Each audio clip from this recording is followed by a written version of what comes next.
Hey, hello. This is Corey Thompson from Dice Tower Dish, Above Board TV, Rose Gauntlet, blah, blah, blah. And this is Stephen Bonacore, the Podfather of Gaming. You are listening to Board Games Insider, episode 398. Wow. And we're recording this from Santa Rosa, California on December 2nd, 2025. Board Games Insider, powered by Board Game Geek. That's great. We spent a lot of money on the special effects for this show. We did. So that one, is special. The reverb, the echo, all that. We spare no expense. No technological expense is spared in the making of this. Corey, look at this. Look, those who are seeing us, we're hugging because we're sitting uncomfortably close to each other right now. That definitely won't cause feedback between our microphones. No, we probably just blew Jake's ears out with that one. But this is great. We're here. This is very special. Pretty often, we'll record at a convention, right? And that's cool. We get some background sounds. We get that energy. But we're literally sitting in your house at the edge of Napa Valley. And this is a special event. Absolutely. So there was a wine event near here, and so a while ago, Stephen and Paula had planned to come out for the wine event and some other fun things in the area. Yep. And what was really fun is we also had Travis Worthington come in. Travis who? Travis Worthington. You might not have met him. I think I know that guy. Travis Worthington, just to define it for those out there, is the owner of Indie Game Studios, which is the combination of indie boards and cards and Stronghold Games. He bought Stronghold Games in 2019 to 2020 area. And we had him come out because he's relatively local. In San Francisco. In the Bay Area Oakland. there. Right. Yep. And it was really fun. I know Travis, of course, but we haven't really hung out for extended periods of time or played games a lot. Right. And so we had an absolutely amazing weekend Yeah. of game playing restaurants, the wine event. It was just really, really fun. Really cool. But let's also mention, of course, we mentioned Paula, of course, is here. The lovely Paula. I like to say manservant Barry. Barry, your neighbor, who is just an amazing guy. He's here. Your good friend, who's actually living at the house these days, Maggie Ryan. We can mention full names, right? Maggie's a doll, and she just does so much work for Corey, just in general. Oh yeah, and she stays here. She's been my informal PA for years now. Wonderful person, and it's been fantastic. So we've just been having a great visit. Yep. I am really surprised at how many games we played. That's really the biggest thing to talk about. I think we should talk about some of the games that we have played. Games like crazy. So we played, and I have audio-visual aids. So those who are watching on the Podfather Gaming YouTube channel will see the games as we talk about them. Go ahead. We got to play one of the games that I mentioned briefly from the Indie Night Market at PAX. This game is not a pipe. Absolutely insane concept. Based on the painting by Magritte. This is not a pipe is the name of the painting. Ce n'est pas un pipe. Which is actually in French, so it's that in French. Trick-taking game where you have pipes. Pipes, cards, winning, and tricks. Right. And those are the four suits. Must follow trick taker, but you have to play pairs of cards that are always a true statement. It makes a statement. This is not a pipe, because if you show a pipe, it's not a pipe, it's a picture of a pipe. That's true. If you show a card, well, it's a card, ergo, this is a card. It's really a card. Etc. It's very existential. Maybe that's a kind of word. I liked it a lot. It is. We can't talk about every game this much, but that was a special one, I thought. Really cool card game from West Coast Games called Fruit Boss. Fruit Boss. Mm-hmm. Thinkier than I thought. Really good game. And that's you're collecting fruit from a stand and trying to make the best sets of fruit. Very cool. 3-player trick taker from All Play, 3 Witches. How could you go wrong with a 3-player game? First of all, you gotta have some in your collection. It's so rare that you have an actual 3-player only game, and it was really cool. This, by the way, Paula may hear this because she's in the back. 3 Witches. I'm buying 3 copies of this for her, for Carrie Phelps, and Liz Chapman, who call themselves the Coven. So they're all getting one of those. We played this right before we left one night. The German is Furchtlos, but it's called Fearless. Fearless. Trick-taking game, which is pure numbers, must follow trick taker. The numbers go negative and the numbers go positive.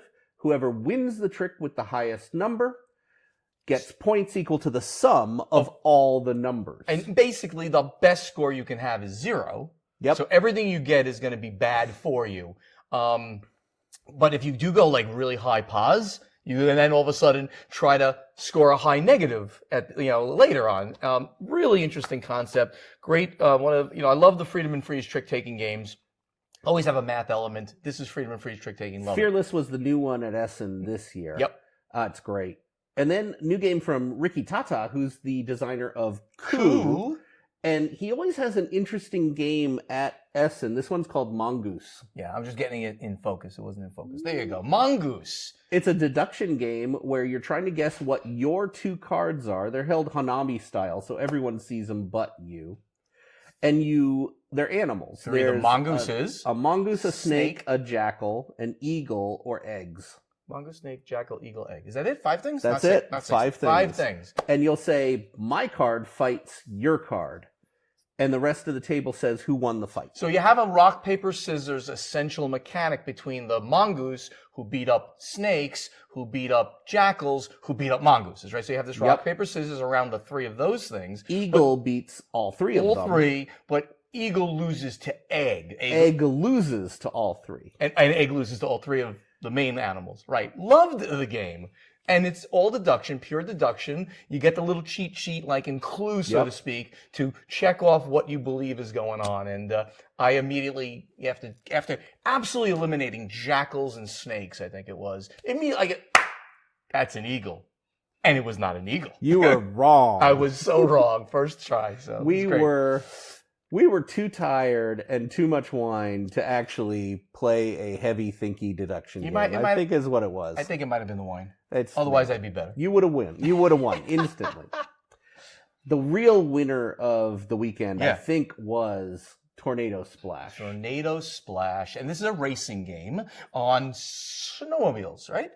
It's a water. It's basically a board game version of like Hydrofoil or what the N64 racing game was. It feels like a Mario Kart racing game with cards, and it's analog. We talked about it I talked about it a little bit last week. It's analog in that you play cards to the table, but there's no board. There's no set place. Right. So the cards determine how far you can turn and how far you can move. Right. And you just play them one after another, creating the track as you go. Really, really cool. And we played it over and over and over again. It works really well. And you crashed into a wall. Yeah, again, another game that I love that I'm pretty crappy at. So that was fun. Any other ones, or we'll move on? We'll move on from there. We went over a lot of games. We went over a lot of games. So over here at the Podfather Gaming Well, here is really what's happening. I'm going to mention something now that we'll talk about next week. We're going to what's known as the restaurant called the French Laundry. And French Laundry is Thomas Keller's signature restaurant, 3 Michelin stars. We're going tonight. We're almost thinking about recording tomorrow to put that here, but you'll have something to think about for next time. If you're not a foodie, you're not going to care. But if you like food and you're really into once-in-a-lifetime dining experiences, this is like one of the places to go. So we can't wait for that. We'll talk about it really next time. But it's the end cap of this amazing experience hanging out with Corey. Yeah, in about 4 hours we're going to In about 4 hours. They're having a very early dinner because you take what you can get when you make reservations there. And then we're going home tomorrow. Paul and I will be leaving tomorrow and heading back to Florida. We'll only spend about 2 weeks there. And then heading back to New Jersey, oh my God, in the cold. But it's for Christmas to see Mom and the family. So very excited about that as well. I will give out the shout again. And you know what? You haven't decided, I bet. I bet you have not decided what to buy your significant other. But, you really they deserve something lovely from you, don't they? They do. Sure. They do. I'm going to consider buying my significant other, Corey. Aww. The cruise for Podfather, the cruise. So this is going through the Panama Canal. I've now mentioned it a few times. It's in April 25th through May 5th. It leaves out of it leaves out of Cologne, Panama, through the Panama Canal. We'll be playing games like Panamax, which is a game I published way back in the day. I actually reached out to the publisher to see if they had any extra copies I was going to buy. They're out. It's impossible to get. But anyway, net proceeds go to charity. So if that's cool, that you're going to love that. There's only 50-ish people. This will be the largest, air quote, of the Podfather cruises. There's only 50 people going, so you get to know and meet everybody. Great Christmas, Hanukkah, Kwanzaa, winter solstice gift for your SO. Consider it. Go to QWYX, Quicks, QWYX.events. Look on the right side, click, and you'll find out all the information about the cruise. I think you'd love it. And it's actually not that expensive. It's kind of cool. And money going to charity. So check it out. Now let's get over to the event deck. Corey, we have what's known as a slow news week, which is cool. We're going to take a lot of other questions, later. But for now, let's talk about some of the things that are going. Why don't you put it up on the big screen so that I don't have to look down. I can kind of look up here. So one of the big ones, and this is off of Board Game Wire, SETI from Czech Games Edition continues to win awards. So this is the Guden Ludo Award, which is one of the big Flemish awards, Dutch language awards. So you said Flemish. Flemish. Not even Finnish. Flemish. They're very different languages. I don't know why you mix those up. No, but my point is there's like about 2,000 people that speak this language. But that's okay. It's interesting that the Flemish Game of the Year award. No, no offense to those people from Belgium. Right? No. Belgium. There's a whole bunch of country localized awards that we don't talk about. Sure. And this one, the Guden Ludo's, the Netherlands one. The winner was SETI. Also, Faraway won the best family game, and it's like the Oz Dior is the French award. Right. This one, it's. Congratulations to SETI. They just keep sweeping everything. No, I mean, it is a great game. It's certainly thematically up my level. I've had a problem trying to figure out a time to play it because I know the learning curve is super high. But I want to play this, and I want to play Galactic Cruise. So if anybody out there finds me and I haven't played it yet, or even if I've played it, and you can teach it really well, let's do this thing. Corey, what do you got next? So next up is an interesting one. That Czech Games Edition, again, is they are using Hachette for United Kingdom distribution through an exclusive deal for their new title, Wispwood.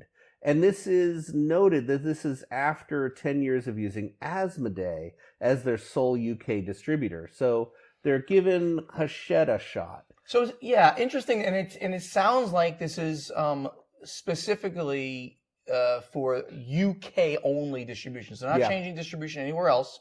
Hachette must have made them an offer they couldn't refuse, so to speak. It sounds like it's a trial deal. It's this one game, UK. Oh, interesting. And maybe they're testing the waters to see if they want to switch distributors. Right. So in the UK, of course, the Asmodee distributor is Asmodee UK, formerly known as Asdevium. That was bought by Asmodee a long time ago, but they've fairly recently rebranded to Asmodee UK, and who really control that market. I guess Hachette, who's trying to use their leverage, and they're trying to push distribution in the UK as maybe the second largest distributor, maybe. Yeah. Very cool.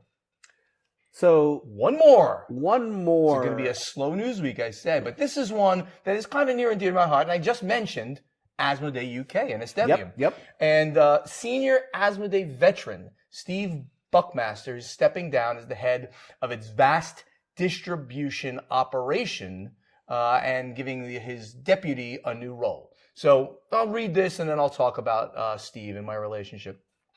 One of Asmodee's top executives, Steve Buckmaster, stepping down from his role driving Board Game Giant's global distribution operation after 24 years with the company and its predecessor business in the UK. Chief Commercial Officer, that's his title, Steve Buckmaster, is set to move into a part-time advisory role at Asmodee in the spring next year, with Deputy CCO Marjolaine Luberman. Marjolaine Luberman in line to take over his position and join the company's executive management team. So let me take a step back now. Steve, I've known him since day one, basically, of Stronghold Games. So, the 2009 area, 2010, I met him, I'm sure.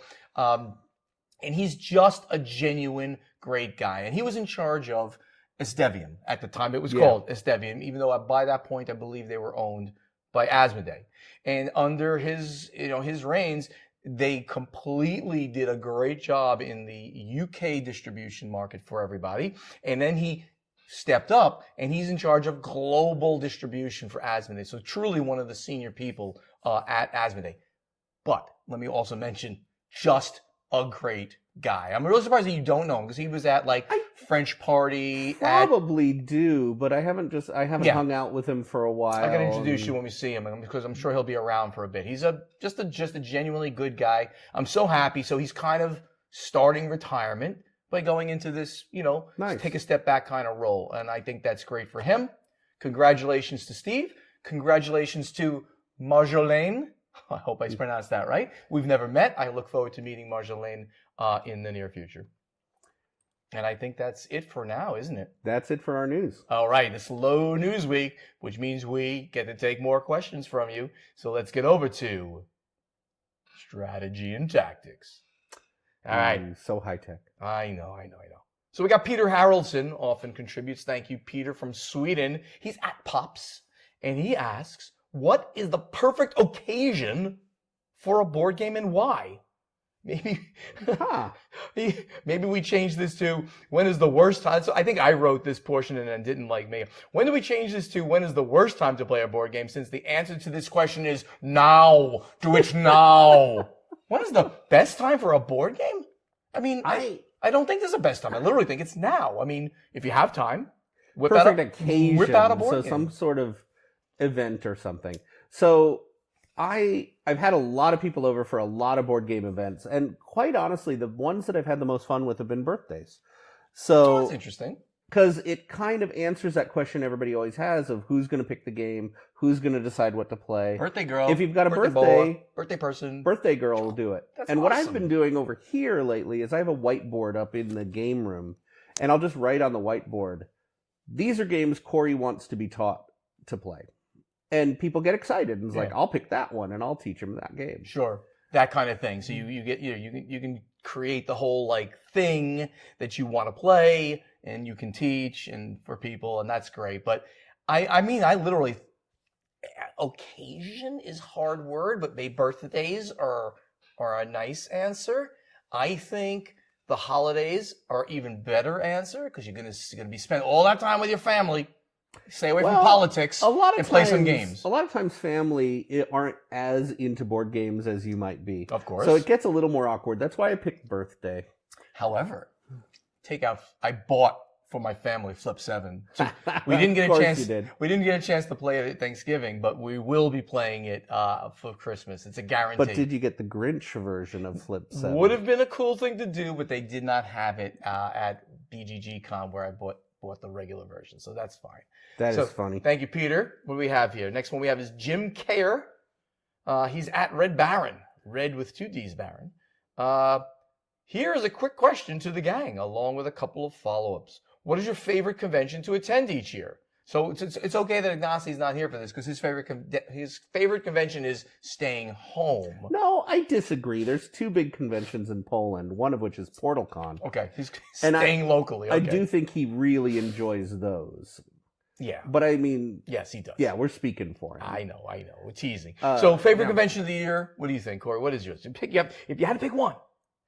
I prefer game-playing conventions to business conventions. So my number 1 is going to be The Gathering. And my number 2 is actually going to be Essen. Yeah. I know The Gathering is an invite convention, so it's a little unfair to put it in there. Yeah. But it's nonstop playing. It is. Essen, though, I get to see so many of my friends that I just don't see regularly. And I'm still kind of living off the high of being at Essen less than a month ago. So I'll stay away from picking The Gathering of Friends, and I will pick, to my chagrin, the Dice Tower Retreat. Tom and his group. It's so good for playing. Just, the whole library is there that Dice Tower East has, very curated. Yeah. He does a great job. I've only been once, but I really enjoyed it. Yeah, and I mean, I always call it, it's like sort of the pantheon of the regional conventions that are the best to me. Dice Tower East, Dice Tower West, Dice Tower Retreat, and BGG Con Fall, BGG Con Spring. They're all amazing. You all have the biggest library. You can take out any game you can possibly think of and play it. Those are my favorites. So, as an additional follow-up and one to draw out your creativity, what would you like to see available at a convention that is not available now that would plus your convention experience? Oh, wait, well, you missed as a follow what factors contribute to making your choice. Oh, well, we talked about that. Yeah, we kind of said why we like it, because we're gaming a lot, and of course, we're seeing friends a lot. So those are the reasons why. And now, what would you like added to a convention that would up the experience? I think it's a little bit of the other side. So for big business conventions like Essen, PAX, Gen Con, I'd like to see a more accessible, more table space gaming area. Yes. To chill out with things you just bought and play them with friends. Yeah, because you don't get those things. PAX this year had the space. It just was a question of finding it. It was an accessibility thing. Right. It's very sprawling in that convention center, so it was hard to know where things were. Yeah, that is absolutely, if it's not like more parties at the convention, which I do love. I love a good party, meeting everybody, hanging out, having an adult beverage in the evening. But I agree, as a convention, if these big conventions, Essen,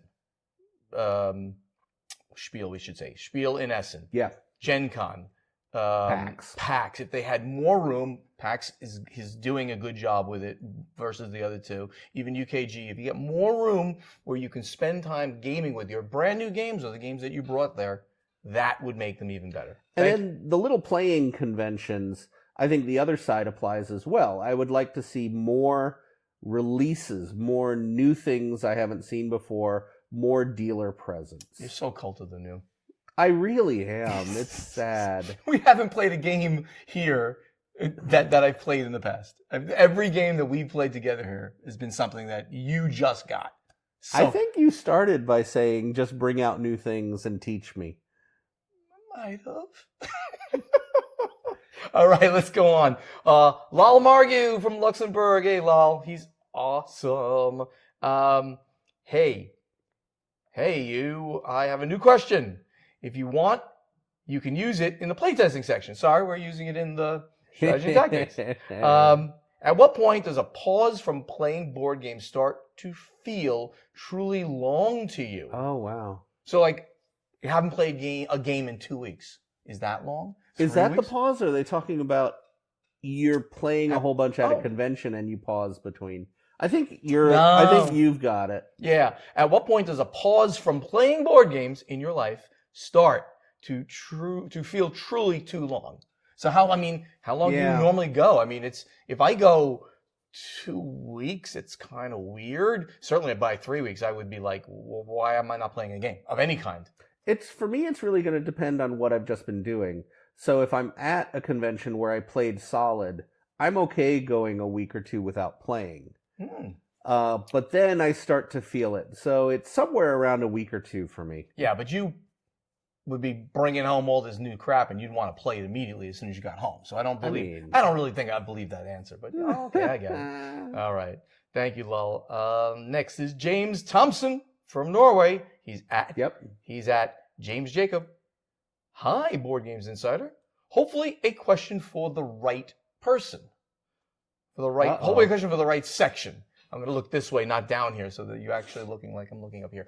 In episode 385, Stephen and Corey talked about how tariffs are changing the board game market by A, making smaller games a better value proposition for publishers because they are less affected by the tariffs. True. And making crowdfunding more attractive for publishers because it's easier to push the tariff charges onto the end user. True again. My impression is that bigger games are generally more successful on crowdfunding platforms, at least in terms of total revenue generated per project. True. Doesn't this create a bit of a catch-22 for publishers who will want to publish smaller games to mitigate tariff charges, but also want to crowdfund bigger games that garner more attention. What's a publisher to do? I don't think it's a catch-22. I think it's split the market into two. If you are a publisher and you want to make a little game, you do retail. Yep. If you're a publisher and you want to make a big game, you do crowdfunding. And that's a very good answer to this. The big games, just by definition, have to get put on a crowdfunding platform for more reasons than just tariffs. The market is flooded. We've talked about this 1,000 times. With all that flooding, if you want to see your game get above the noise, you put it in a crowdfunding platform, you get immediate marketing boost. Those crowdfunding platforms just give you marketing. Sorry to say, it's not about getting the money in, it's about the marketing. Getting the money in is good too. And the other side of it is the little games don't make a good splash on crowdfunding. They just don't look as impressive. And it might be the most fun card game in the world. If you show a picture of it or a little movie of it, it just looks like a card game. Yep. It's hard to sell a card game on crowdfunding. 100% true. Jesse Escobedo said he's at Lord Jesse. We've seen him before. Thank you, Jesse. For Stephen, has it been long enough that you can talk about the Merchant of Venus kerfuffle? It really became that name. Somebody put it out there as the Merchant of Venus kerfuffle. And the thing is, it sounds like the two of you worked it out fine. All right, so let me finish the sentence. Sorry, and then we'll even talk about it. I can basically tell. I can tell everything. I think you can tell everything. What lessons did you learn as a publisher, and what lessons do you think designers should learn from it? Okay, so let's give the background, because we have plenty of new listeners that were like, what's Merchant of Venus? They don't even know. So at Stronghold Games, early on, I had been speaking with Richard Hamblin. Richard Hamblin is most known for Merchant of Venus. Designer Richard Hamblin, and his biggest design was Merchant of Venus back at Avalon Hill. Okay, so we're talking about 1970s is when the game was designed. I think maybe it was released in the 1980s. His second biggest game was, all of a sudden it's escaping me. I don't know it. He had Gunslinger also. And Gunslinger was great. The other one, the ASL of fantasy. What's it called? The Mage Wars? Oh my God! Go look it up. Of course, I'm brain farting. It's Richard Hamblin Games. So what happened was, Google. Yeah, I got it. What happened was, I was the only person Richard Hamblin was talking to, in the industry. He, as an older gentleman, I'm not even 100% sure he's still with us. And he didn't get treated very. Magic Realm is the other one. There we go. Magic Realm. It's the most complicated fantasy game in the world. So, speaking to him about doing Magic Realm, but first doing Merchant of Venus, which everybody wanted to see this game come back. Speaking to me, and it was a year in the making, getting him to agree, trust me. So it just took a really long time. But, he of course assured me that he had the rights. He had the rights. Let me repeat that one more time. He, Richard Hamblin, had the rights. Well, we announced that we were going to do at Essen, big fanfare. We're bringing back Merchant of Venus. And that evening, in Essen, at the Stronghold Games booth, a certain owner of the independent company at the time, Fantasy Flight Games, yes, Christian T. Peterson, comes over and says, "Who's in charge of this company?" I'm like, and I had a business partner at the time, and we both look at each other like, "We are." He goes, "You just announced Merchant of Venus, and we're doing that game, so you should not do the game. We're doing the game." And I'm like, "We got a contract with the designer." He goes, "We have a contract with Hasbro, who owns the rights, so you can't do the game." Christian leaves. And that was so heartbreaking to us. But literally, Christian is the kind of guy that will make things go away. He will figure out how to make something go away. So first of all, the first thing we had to do was, who has the rights? Let's see some documentation. I got a contract from the designer. He had a contract with Hasbro, but he had some backing documentation to say that Richard had signed away his rights for that game. Way back in the day, he had signed away his rights. So in the sale of Avalon Hill, Avalon Hill's games, when they went bankrupt, they sold games to Hasbro, and they sold the name Avalon Hill to Hasbro, and they picked it up, and then Fantasy Flight licensed it from them. So that's it. But the bottom line here is that Chris Peterson is such a good guy. He bent over backwards to make sure that we were okay, they were going to be okay. Hasbro, who doesn't need to be made okay, was okay with everything. Yeah. And Stronghold Games has a mention in the rule book in the end. He gave me games that I could sell. It was just a win-win-win for everybody. And I just want to point out that you and Christian are still like really good friends to this day. Best friends. I mean, I haven't been to his house in Minneapolis, but every convention we go talk, we go get a drink. He and I are close friends in the game industry, and it's all due to this. Otherwise, I would just be a guy that he barely knew. So it was a kerfuffle for maybe an hour. The lawyers had to do a little bit more than that with it, but the point was it was wild for a while. So that's basically the complete story. Anything more than that, I don't know that we need to go in. But that's really like almost everything.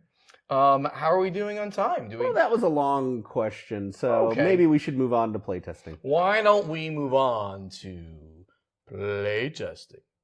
All right, Corey, while I fix the show notes here, why don't you, because it is your question. Oh, right. It is my question. So this week we asked, inevitably, non-gamers will ask you, what's your favorite game? Especially if they walk in your house and see hundreds and hundreds of games. Of course. Do you actually have a single answer to this question? Or is it more nuanced and broader than one favorite game? And do you categorize favorites by genre or just cult of the new? Yeah. I know my answer. Whatever game I've played the most recently tends to be my favorite. I am very, very flighty. I don't really have a favorite. I have a group of older games that I think are magnificent and are favorites, but I'm very much cult of the new. Well, you've already answered the question last week. Remember that. This is for our fans to answer. So let's take a look at some of the stuff that we have here. Michael Fleming. I don't remember him answering. Oh, no, he's EVV Gamer. Yeah, I remember Michael. Hey. I have one answer. Libertalia is my favorite. It's always a nice, tight 45 minutes with a lovely mix of replayability and emergence. I could give favorites from genres if I had to, but it's an easy answer for me when the question comes up. Also, booty. Giggle. There's booty in there. And there is. And Libertalia plays the same length if you've got 3 people or 6 people. That's amazing, right? So it's a great game. Those are always great to have those 45-minute games that'll do that. So Gabriel Perez said, I have favorite games, but it's not based on is it my favorite mechanism designer or publisher when I choose my top 10 games. When I create my lists every year, I sometimes have pushed out lighter games or games that I played just once, but for the most part, my favorite games tend to lead towards medium heavyweight or a mixture of 18xx and war games. Very, very cool. So there's some guy named Jake, who's at Jake, your editor. Posted this. He really? Said, I didn't see his answer. Yes, he did. It's toward the bottom. He said, yes, I would pick Anno 1800. Wow, so it's a fairly big game. I didn't know your son was a kind of a he is an Omni gamer, and he does love that game. And he says, if there's a need for something smaller, Bottle Imp. Good choice, Jake. Bottle Imp is a great 3 or 4 player trick taker. I think it's even better with 3. I think you like it with 4, but both just a great game. Bottle Imp, it's true. Very thinky one too. I had not even thought about this side of it, but I did say when you talk to non-gamers. So Alex Tufano said, my real answer is Tricarion, which I'll usually give, but I follow up with, but I also like these games because no one ever knows Tricarion. Wow. That is an issue. If you're talking with non-gamers about this stuff, they probably won't know the game that you talk about. Yeah. So Mad Al has got more of my kind of like thought process on this. It's going to depend on theme, mood, player availability, although I would probably mention one in my top 10 as it is a list that has been changed, that has barely changed through the years.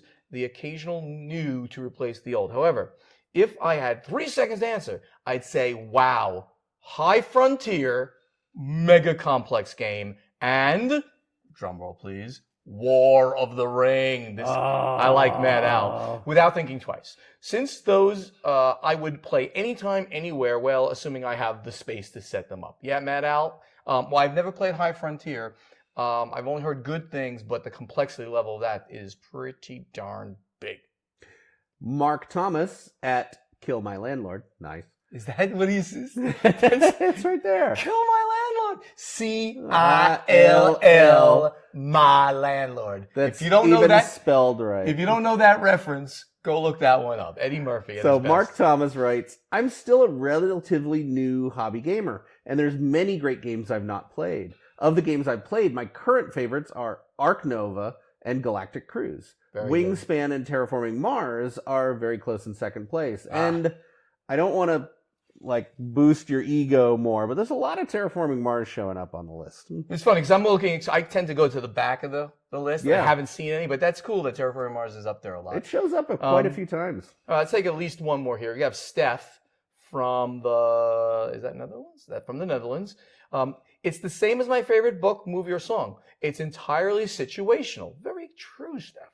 I like a certain song now, but there will come another song that I like better. Same as with a board game. And yes, I go back to a certain board game, but my collection are my favorite games. So she's going to go with whatever, she likes at that moment. And she got all her favorites in her collection. So that's a really good one. Anything else before we move on? I love that Jake, our editor, his ID, his handle is actually Jake, your editor. No, you didn't know that. That's what I was saying. It's Jake, your editor. I thought you were just saying that. No, that's actually his handle on BGG. That's wonderful. He is a new user. It doesn't give the new user icon anymore. But before he was our editor, he didn't have a BGG account. That's kind of a sin, Jake. That's literally a sin against God and man. I mean, he doesn't need one because I'm putting all the games in front. I'm telling them the history of all the games. So absolutely. Anything else you want? We're going to move on to. Why don't we move on to this week's question, Corey? All righty. It's another great one. Another great one from Corey, as always. There you go. Thank you. So, what is your first instinct when you hear a board game has an IP attached to it? Because I remember years ago, IP games came with a negative stigma. So much. If you had an attached IP, you were like, oh, this game is going to suck. It just is cool because it's I might Star buy Wars. It because it's a cool IP, but it's going to be bad. Yeah. Is this still true? Or have times changed and now IP games are generally as good as any? So, I think we've had a slew of really good IP games. Yeah. The first one to mind, Slay the Spire. I think they knocked it out of the park. I don't think it's funny. I don't even know that IP. It's just a great game. Oh yeah, the IP. It's one of the most popular Steam games now. Yeah, electronic game. So I do think that the stigma's changed. There's still some weird ones out there, but you're always going to get. So this is like sort of has a subtext to it. First of all, I agree with the premise of this, that years ago, you see an IP game, this game is basically going to suck, but it's going to have a fun IP, if you like the IP. Star Wars, Lord of the Rings, everything. Just not great as a game, but, it's a fun IP. I believe now, because especially that publishers have gotten smarter, and they've got to make good games. You can't make crap games and think they're going to sell in this crazy market. The market is just too flush of games. Yeah. So they're going to make a great game, and then they're going to figure out how to make that into the IP and sell the game. So 100% I agree with your premise that it was crap years ago, and now we've got great games coming out for the most part. I mean, crap. No, I think it's look, who's doing most of the Lord of the Rings games? It's Asmodee. All their games that are coming out are great. Who's doing most of the Star Wars games? Well, that's Asmodee too. They're all just really good games. I've seen a couple of IP games that are not great that have come out, but those I think are the minority in our current market. Yeah, we've had some really high-profile, high-designer games being released. Mm-hmm. We had Dead Cells that came from Antoine Bauza's group. Mm-hmm. We've had Terraria is about to come out. We just have some really nice IPs, and I think that people are putting more time, effort, and money into making a good game. Right. Really, really good idea. All right. I think you guys are all ready now. Go over to the guild. By the way, we're over 1,500 now. I guess a couple people heard my voice and said sign up for the guild, and they weren't. You bullied them into it. I bullied you into it. You know? But you're listeners anyway, so be part of the guild, and hopefully you'll interact with us. Go there and find this question for this episode. Answer it, and maybe we'll take your answer next week. And in the meantime, the final scoring. Thank you so much for listening. Help us spread the word about this podcast by telling your friends to download Board Games Insider wherever they like to get their podcasts, or watch Board Games Insider on the Podfather of Gaming YouTube channel, which we have given stats to you about. Corey couldn't find them for the audio. We're working on it. Do you want to be part of this podcast? You can go over to the guild, be a member, ask us questions for strategy and tactics, answer our question to you for play testing. Please do help us out. And we're now in October, so we only have a couple dozen questions. We're going to be answering your question almost in real time. Please do this. It'd be great. And of course, interact with us on social media. The handle on Facebook, X, Instagram, TikTok, Blue Sky, YouTube, it's all the same. At Board Games Insider, at Portal Games US, at Podfather Gaming, at Dice Tower Dish, at Play2Z Games, and at Above Board TV.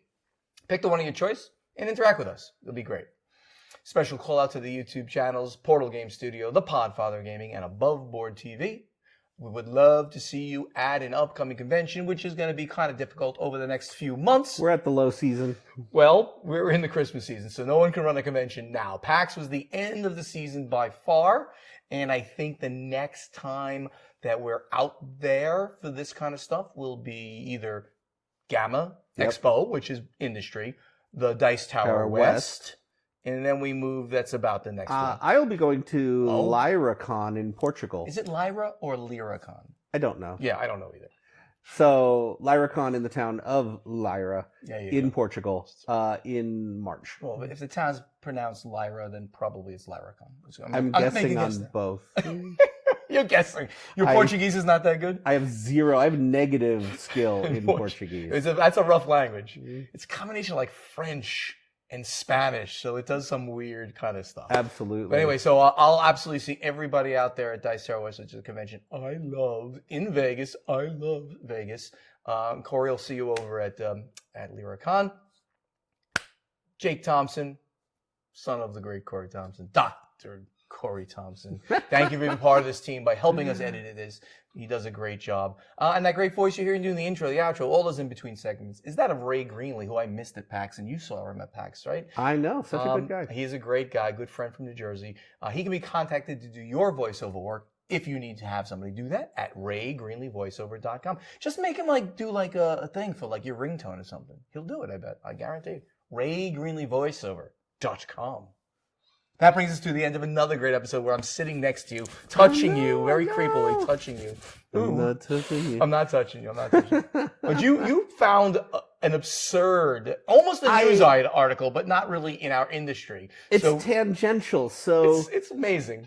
This is actually a comics news article. The city of Sacramento, which is local to me, had passed a ban on comic books that portrayed crimes back in 1949.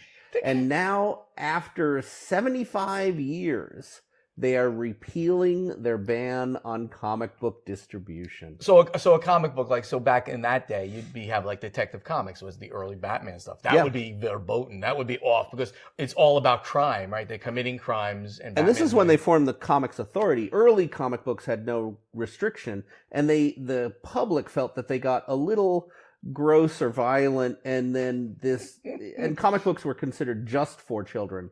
So they had passed the Comics Authority, which banned really nasty shit from comic books. You can't curse on this show. I didn't. You didn't? Okay, I didn't hear. I heard something, but I know I'm so wrong. But anyway, that's a great article that 75 years later, they're going to repeal this law because, it's really dumb in the 21st century. So I just found it hysterical. Yeah. Congratulations, Sacramento, for coming to your senses about comic books. One of the most wholesome things you can possibly have in your life. Everybody, thank you for being a part of this show. We really appreciate it. Corey, great really being next to you and doing this because I think it's a really great rapport. Ignacy promises he'll be back next week. But in the meantime, happy gaming. Continue. Love you all. Bye-bye. See you later, everybody.